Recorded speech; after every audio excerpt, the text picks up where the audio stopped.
Sagittarius. My name is Audrey, Alison, and this is your March 2015 forecast for the month. I'm happy to be here. Thank you for joining me, and thank you for being so cool and subscribing and liking and sharing these podcasts. I really appreciate the support. I wanted to start the month talking about an aspect that we're having on the 3rd of March, and it is a trine between Jupiter, who's stationed in Leo, and Uranus, who's stationed in Aries, the fire trine we're having at an exact 14 degrees. So you being a Sagittarius, with Saturn placed in your sign at about 5 degrees now, 4 to 5 degrees, your 5th house and your 9th house is affected in this trine, mostly. And the 5th house is children, is creativity, it's creative endeavors and passions, what you're passionate about. It's also the pleasure house, how you have fun, what's your pleasure, what's your leisure. And the 9th house of, foreign travel and broadening the horizons, metaphysical areas, education, higher education. So this trine I love because it's a harmonious aspect, and it's filtering luck and expansion with Jupiter, but also sudden, abrupt, and shocking energy or electricity from Uranus. So something very romantic could happen abroad with a foreigner, or a foreigner coming to where you are. There's a little passion igniting there, but this is a very sudden, quick burst of energy. So circle the 3rd on your calendar to see how this might apply to you. Also, watch your rising sign for these horoscopes as well, because they're more accurate to the degree of your transits on your natal chart. But I like this trine on the 3rd, so pay attention to what might happen there very quickly, suddenly, with Uranus. On the 5th, we have our full moon at 14 degrees Virgo, another 14-degree mark. This is your 10th house of career and retirement and recognition and status, title. The highest part on the wheel. So a full moon is bringing an awareness or a culmination to this area. There could be something that illuminated here that needs to be seen in the career. How do you address this going forward? You could actually, for those of you at the right age, there's retirement energy all around this. Full moon in the 10th is something coming to an end as far as the career. You could retire. You could finish a project at work and you're moving on to something else. For those of you, working in areas that have that kind of deadline or timeline.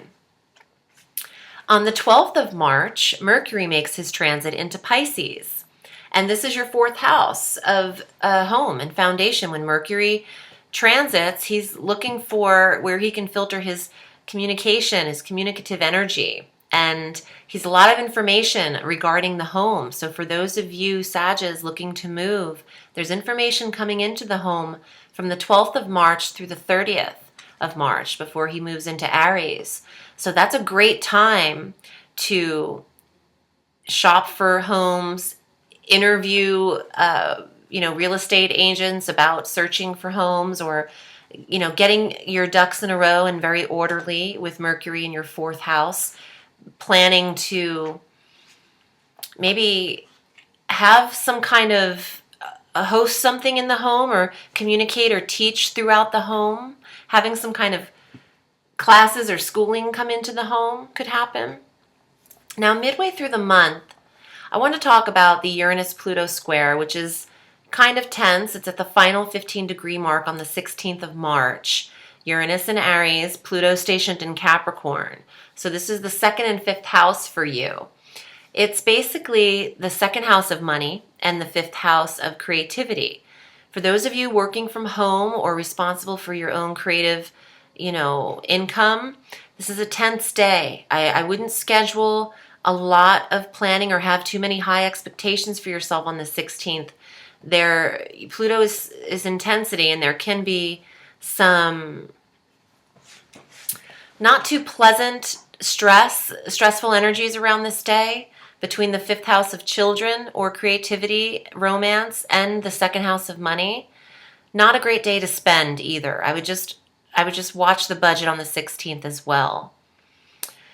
On the 17th, the next day, St. Patrick's Day, Venus is making her transit into Taurus, where she naturally governs this sign, so she loves it there. And this for you is your health sector, so this is perfect. Health, yeah, Venus, when Venus is in the 6th, your daily work, your routine, your regimen is on point. Your health is on fleek. You've got everything going. It's really beautifying and smoothing over. Venus is also money, so she could give you some financial support for the health arena. For those of you looking to join gyms or get an instructor or spend money somehow on the health, yoga, Pilates, acupuncture, whatever it is, nutrition.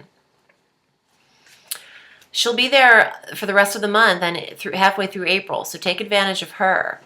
Now on the 20th, our first day of spring, the first day, well, in the northern hemisphere, it's the vernal equinox. In the southern hemisphere, it's the autumnal equinox. But this is the first day of our astrological year, the first day of Aries. The sun enters Aries.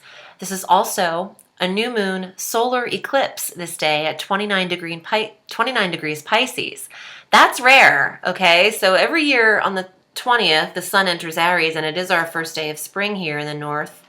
But not every day is it a new moon on that day and a solar eclipse. So this is huge for your 4th and 5th house, because 29 degrees Pisces is right at the cusp, tail end of your 4th house of home. And the energy's really filtering into your 5th house of children again. This 5th house is lit up, and so is the 4th. So you could have, a lot of interactions with your children if you have them. For those of you who are creative, music, acting, performance, being in the limelight, the showcaser, this is huge for your 5th house of creativity. For those of you putting out records and things like that, definitely around the time of spring would be important, because Mercury on the 30th enters Aries as well, this 5th house. So this is just insane.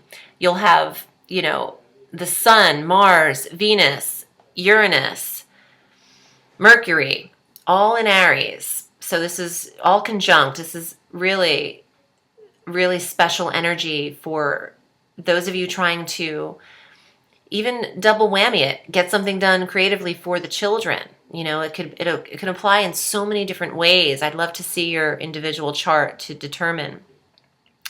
Now, on the 31st, Mars will then transit out of this Arian energy and go into Taurus, into the 6th house again, where he'll be conjunct Venus. Venus and Mars in the 6th house of health is a beautiful placement, because you'll have the energy to work out. Mars is stamina, and Mars is action, drive, will, determination, and passion.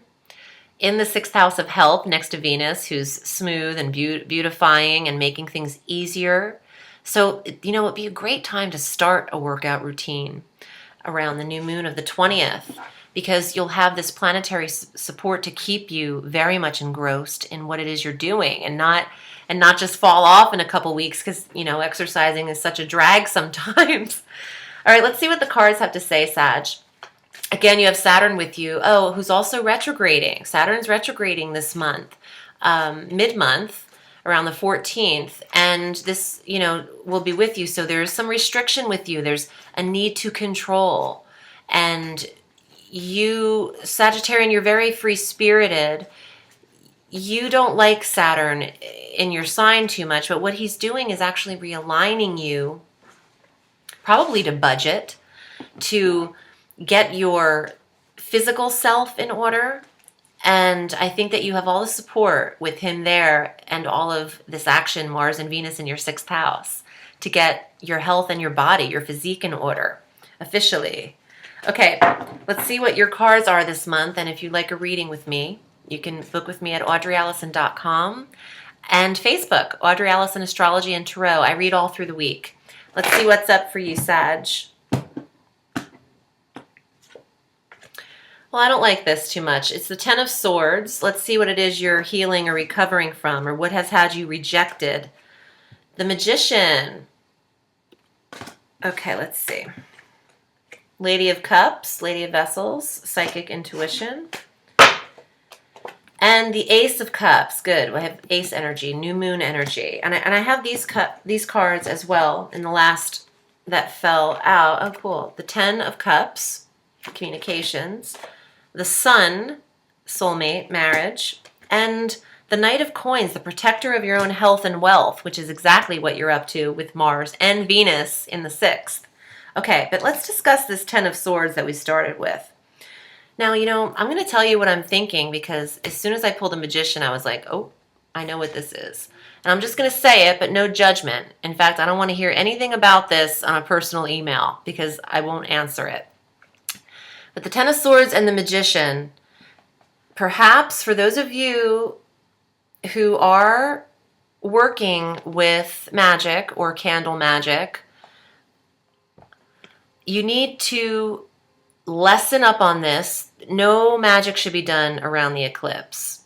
Don't even attempt it because it can be derouted and derailed, and the eclipse can pick up your intentions and spin them all up. If you are practicing magic, I don't say this for people who aren't practicing magic. And for those of you, if you have to question what I'm talking about, then you're not practicing magic. For those of you who know what I'm referring to, ease up on the spell work for the Wiccans out there. But the Magician and the Ten of Swords is also solar eclipse energy gone awry. So really watch what you're holding. The swords is the mental energy, the mind, what the thinking. Watch what you are thinking about around the time of these eclipses. Really keep it positive, Sag, because the mind does manifest the reality of our lives. So, and this is telling me, keep your intuition straight. Keep it with you. Don't think negative thoughts. Don't worry about what ifs, because what ifs aren't happening.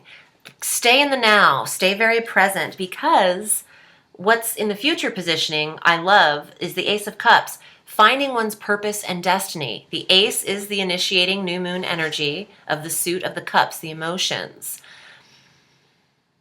What are you passionate about? The Ace of Cups is the 5th house too. Where are your passions? What is this creative endeavor that you want to launch? A huge card to end up with. Now, these 3 guys at the end, it's telling me that at the time of summer, June 21st, so a full season from now, this is the near future, way out here in the end, I pulled them. By the time of summer, if you start this workout thing for 3 months in spring, you're getting the protection of your own health and wealth communicated to you. You're going to see results. You're going to have reached the goal of the work by summer, the success, the card, the sun is success. It's also possible that with you taking care of your own health and wealth and self, you get the soulmate. The Ace of Cups can draw in this relationship by the time of summer. So you won't have to feel like this or be this person. This is the card of where you came from. So for those of you Sages who are healing from loss and breakup, please know that with a little faith, positive thinking, and belief in yourself, you're going to turn this around, and you can manifest the relationship that you desire, and you can also just focus on protecting your own self and your body. Thanks so much, Sag. I wish you a beautiful month, and I will see you soon. Have a sweet day. Bye.